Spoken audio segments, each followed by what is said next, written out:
हिंदुस्तानी अवाम मोर्चा के राष्ट्रीय प्रवक्ता दानिश रिजवान ये कह रहे हैं कि महाराष्ट्र में 105 सीटों के बावजूद बीजेपी के हाथ से सत्ता कोसों दूर चली गई। उसकी वजह जेडीयू है, प्रशांत किशोर हैं।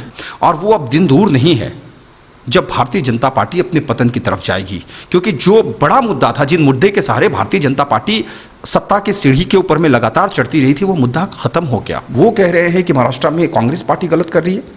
अरे आपने जिस परिपाटी की शुरुआत करी, आपने जिस परिपाटी की बिहार में शुरुआत करी, उसी परिपाटी के तर्ज पर तो आप महाराष्ट्र में काम हो रहा है। नमस्कार, आप देख रहे हैं सिटी पोस्ट। मैं हूं अभिषेक मिश्रा। इन दिनों महाराष्ट्र की सियासत में भी बहुत कुछ हो रहा है और बिहार की सियासत में भी बहुत कुछ हो रहा है। बिहार की सियासत पर हम अक्सर बातचीत करते हैं और बिहार की सियासत पर भी बातचीत करेंगे, लेकिन सवाल यह है कि महाराष्ट्र की सियासत में जो कुछ भी हो रहा है और उससे जो संकेत मिल रहे हैं, क्या वो संकेत बिहार के लिए भी हैं? हमारे साथ हम मौजूद हैं हिंदुस्तानी अवाम मोर्चा के राष्ट्रीय प्रवक्ता दानिश रिजवान जी। मुखर आवाज है बिहार में विपक्ष की, हम उनसे बातचीत करेंगे। सर, सबसे पहला सवाल है महाराष्ट्र को लेकर कि महाराष्ट्र की सियासत में जो कुछ भी हो रहा है, बीजेपी नहीं मानी, शिवसेना ने दोस्ती तोड़ ली और किसी भी हाल में मुख्यमंत्री पद से कोई समझौता नहीं किया। क्या ये संकेत बिहार के लिए भी है बीजेपी की ओर से? देखिए, दो तीन चीज़ें बड़ी साफ हैं। आपने जब देखा होगा कि जुलाई 2017 में बिहार की राजनीति में एक ऐसे दल का पदार्पण हुआ था, जो दल अपोजिशन में था, जनादेश उनके खिलाफ मिला था।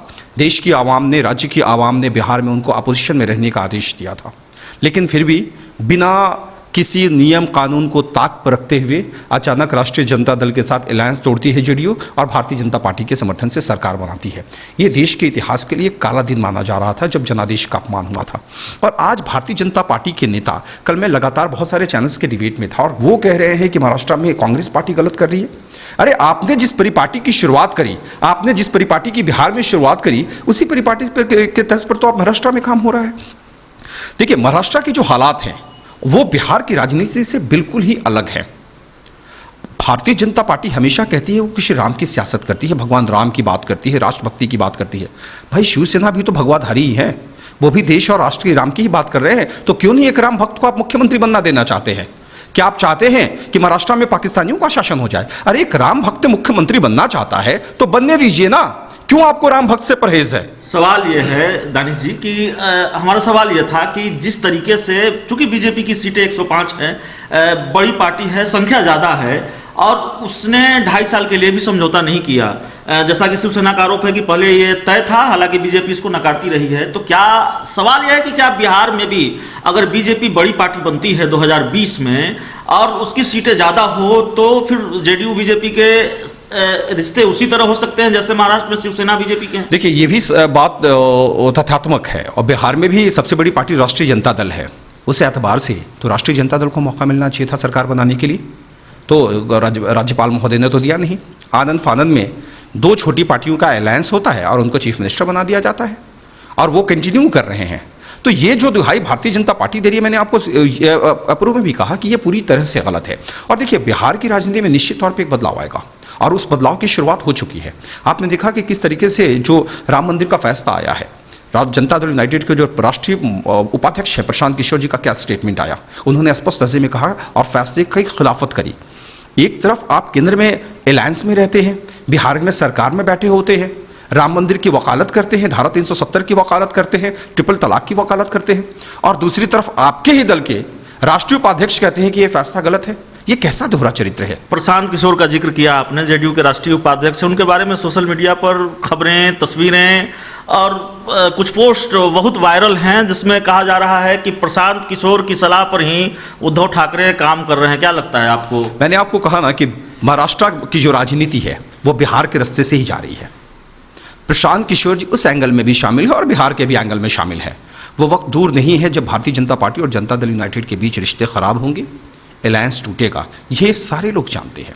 और देखिए, ऐसे पॉलिटिकल पार्टीज के साथ कोई भी अलायंस में नहीं रह सकता है जो दबाव की राजनीति करना जानते हैं। हिंदुस्तानी अवाम मोर्चा के राष्ट्रीय प्रवक्ता दानिश रिजवान ये कह रहे हैं कि महाराष्ट्र में 105 सीटों के बावजूद बीजेपी के हाथ से सत्ता कोसों दूर चली गई। उसकी वजह जेडीयू है, प्रशांत किशोर हैं। जी, निश्चित तौर पर मैंने आपको पूर्व में भी कहा और अभी भी कह रहा हूं कि प्रशांत किशोर की ये राजनीतिक जो हस्तक्षेप है उसका नतीजा है कि महाराष्ट्र में बीजेपी के हाथ से सत्ता खिसक रही है। दान- और देखिए एक और बात है, वैसी स्थिति अब बिहार में भी आपको देखने को मिलेगी। मस्जिद वाला जो मामला आया है उसमें जिस तरीके का स्टेटमेंट आया है, उसके बाद में गुलाम गौस साहब का जो कल स्टेटमेंट आया है, सीधे तौर पे भारतीय जनता पार्टी की खिलाफत उन्होंने करी है, तो कहीं ना कहीं से उसका असर बिहार की राजनीति में दिखाई देगा।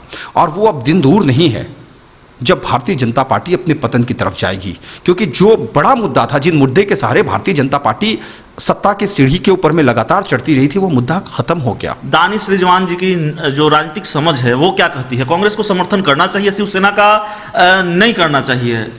देखिए, जब देश में आपात काल जैसे हालात हों, जब युवाओं से रोजगार छीन लिए जा रहे हों, जब किसानों की समस्या का समाधान नहीं हो, किसान आत्महत्या करने पर मजबूर हो, जब लगातार अपराध का ग्राफ देश में बढ़ रहा हो, वैसी स्थिति में कांग्रेस ही एक विकल्प है और कांग्रेस को ऐसी स्थिति में शिवसेना का समर्थन करना चाहिए। आप अपने सिद्धांतों को अभी भूल जाइए। अभी एकमात्र सिद्धांत होना चाहिए राष्ट्र का सिद्धांत, युवाओं का सिद्धांत, किसानों का मामला। और वैसे मामले में कांग्रेस पार्टी को निश्चित तौर पर शिवसेना के साथ जाना चाहिए और एक ऐसी सरकार बनानी चाहिए जो कम से कम युवाओं को रोजगार दे, जो कम से कम देश को मंदी से निवारने का काम करे, जो कम से कम किसानों की समस्याओं का समाधान करने की बात करे। एक ऐसी मजबूत सरकार की जरूरत है महाराष्ट्र में, और वो मुझे लगता है कि कांग्रेस और शिवसेना देगी।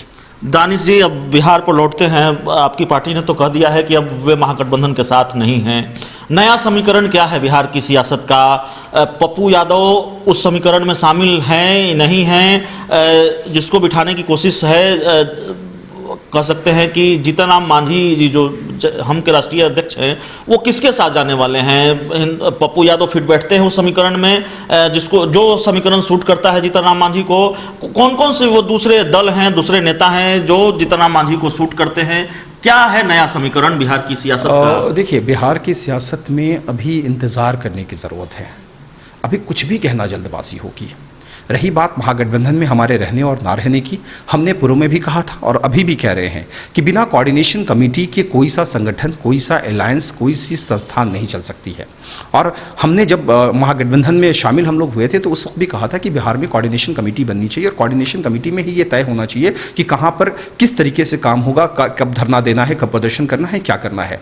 लगातार मांग करने के बावजूद महागठबंधन की तरफ से प्रयास नहीं किया गया कोऑर्डिनेशन कमेटी का, जिसको लेकर के हम लोगों ने अलग होने का फैसला लिया। और हम अभी भी कह रहे हैं कि अगर आप कोऑर्डिनेशन कमेटी बना करके बातचीत करिएगा तो हम साथ हैं, और नहीं तो अगर आप अपनी मोनोपोली चलाइएगा, जो राष्ट्रीय जनता दल के नेता कहेंगे वही होगा, आप सिंबल बांटने लगिएगा उपचुनाव में जिस तरीके से देखने को मिला है, तो इन तमाम बातों को लेकर के हम नाराज हैं। और हमने स्पष्ट तरीके से कहा है कि जब तक कोऑर्डिनेशन कमेटी नहीं बनती है तब तक महागठबंधन का कोई वजूद नहीं है। कोऑर्डिनेशन कमेटी बनेगी तभी चर्चा होगी कि कौन से दल को कितना हक मिलता है। एक तस्वीर बहुत वायरल है सोशल मीडिया की, आपके सहयोगी दल है आरजेडी रही है और उसके जो कर्ता धर्ता हैं वो चार्टर्ड प्लेन में बर्थडे मना रहे हैं। इस तरह की तस्वीर पर क्या कहना चाहेंगे? क्योंकि जाहिर तौर पर जो तस्वीरें वायरल है वो परसेप्शन सही नहीं है। जो परसेप्शन बना है उनके खिलाफ वो परसेप्शन सही नहीं है। आप सामाजिक न्याय की बात करते हैं, आप चार्टर्ड प्लेन में सोशल मीडिया पर जो बातें लिखी जा रही हैं, जो कही जा रही हैं, उसकी बात मैं कर रहा हूं कि उस लिहाज से परसेप्शन ठीक नहीं है।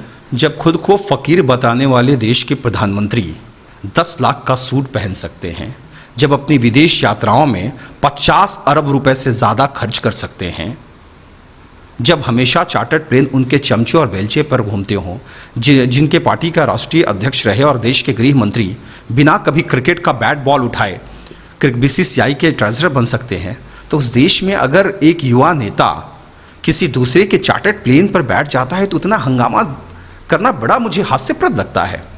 अब आप कहते हैं कि मैं फकीर का बेटा हूं और 10 लाख का सूट पहनते हैं, पॉकेट में माउंट बैंक का 2 लाख रुपए का पेन रखते हैं, और उसके बाद आप टिप्पणी करते हैं ऐसे नेता के ऊपर में जो निचले दर्जे से उठा है। लालू प्रसाद यादव जी के 50 साल पहले आप जाएंगे तो आप देखेंगे कि किस तरीके से रहे हैं। तो देश की राजनीति में इस तरह का अगर सवाल उठाया जाए तो उस हमाम में सवाल इसलिए भी है दानिश जी क्योंकि आपने लालू प्रसाद यादव का जिक्र किया। लालू प्रसाद यादव को लेकर उस तरह की तस्वीरें कभी नहीं आई। लालू यादव को लेकर जो तस्वीरें आती रही हैं, लालू यादव का जो राजनीतिक अंदाज रहा है, जो मिजाज रहा है, वो उसने ये परसेप्शन को बनाया कि लालू यादव जमीन से जुड़े नेता हैं, लालू यादव लोगों से जल्दी कनेक्ट हो जाते हैं, लालू यादव कुर्ता फाड़ होली खेलते हैं। लालू यादव को लालू यादव का जो स्टाइल रहा है त्योहारों के मनाने का, लोगों से कनेक्ट होने का, वो दूसरा रहा है। आप लालू यादव की विरासत संभाल रहे हैं और आपको लेकर ये परसेप्शन बने, आपको लेकर ये तस्वीरें आए जो आप अगर लालू प्रसाद यादव जी के युग की बात कर रहे हैं तो उस वक्त मोबाइल नहीं हुआ करता था, उस वक्त लैंडलाइन पे हम लोग बातचीत करते थे। आज मोबाइल है तो आप कहेंगे कि लालू यादव लैंडलाइन से बात करते थे, आप मोबाइल से क्यों बात कर रहे हैं? देखिए, बदलाव समाज का नियम है। लालू प्रसाद यादव जी उस वक्त प्लेन से जाते थे, आज तेजस्वी जी चार्टर्ड प्लेन से जा रहे हैं। कल को हो सकता है कि घर घर में हेलीकॉप्टर हो, और मैं चाहता हूं कि देश हमारा ऐसा ही बने कि सबके पास अपनी सारी मूलभूत जो सुविधाएं हैं उससे ज़्यादा बढ़कर हो, तभी देश तरक्की कर सकता है। मैंने पूर्व में भी कहा कि जब एक फकीर का बच्चा 10 लाख का सूट पहन सकता है, चार्टर्ड प्लेन पे घूम सकता है, 50 अरब से ज़्यादा की विदेश यात्रा कर सकता है, तो उसमें एक पूर्व डिप्टी सीएम लीडर ऑपोजिशन किसी दूसरे के चार्टर्ड प्लेन पे बैठ जाता है तो इतना हंगामा मचाने की कोई जरूरत आखिरी सवाल है दानिश जी, आपकी बातों से लगता है कि कहीं एक नरम कोना दिल के अंदर है तेजस्वी यादव के लिए, आरजेडी के लिए, संभावनाएं बची हुई हैं दोस्ती की? देखिए, राजनीति में ना कोई दोस्त होता है ना कोई दुश्मन होता है, ये वक्त और हालात तय करते हैं। कभी किसी ने सोचा था क्या कि नरेंद्र मोदी जी देश की बात करते हैं, आतंकवाद के खिलाफ बात करते हैं और महबूबा मुफ्ती के साथ में जाकर अलायंस कर लेंगे? जम्मू कश्मीर से, श्रीनगर से आतंकवादियों को टिकट दे देंगे? नागालैंड में एनपीएफ के जाकर अलायंस करके अभी सत्ता में बैठे हुए हैं।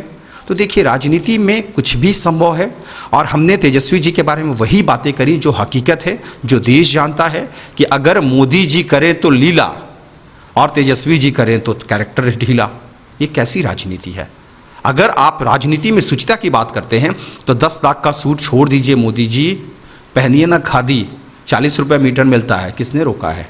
तो दोस्ती की संभावना बची। मैंने आपको कहा ना, राजनीति में ना कोई दोस्त होता है ना कोई दुश्मन होता है, वक्त और हालात तय कर सकते हैं। हो सकता है हम साथ हो सकता है अलग भी हो। तो राजनीति में कोई अस्थायी दोस्त या दुश्मन नहीं होता, वक्त और हालात तय करते हैं। और हमारे साथ हिंदुस्तानी आवाम मोर्चा के राष्ट्रीय प्रवक्ता दानिश रिजवान थे। स्पष्ट संकेत है कि हालात बने, स्थिति और परिस्थिति बनी तो आरजेडी से दोबारा दोस्ती हो सकती है। बिहार की सियासत पर हमने चर्चा की, हमने महाराष्ट्र की सियासत पर चर्चा की, और जो प्रासंगिक सवाल थे बिहार की सियासत को लेकर, महाराष्ट्र की सियासत को लेकर, उन सभी सवालों के जवाब बिल्कुल बेबाकी से दिए दानिश रिजवान ने। तो इस खबर में इतना ही। अगर आपको हमारी खबर अच्छी लगे, ये इंटरव्यू अच्छा लगे, तो इसे अपने दोस्तों के साथ शेयर करें, हमारे यूट्यूब चैनल को सब्सक्राइब करें, बेल आइकन जरूर दबा दें ताकि हमारी खबरें सबसे पहले आप तक पहुंचे। प्यार, समर्थन और सहयोग के लिए बहुत बहुत धन्यवाद।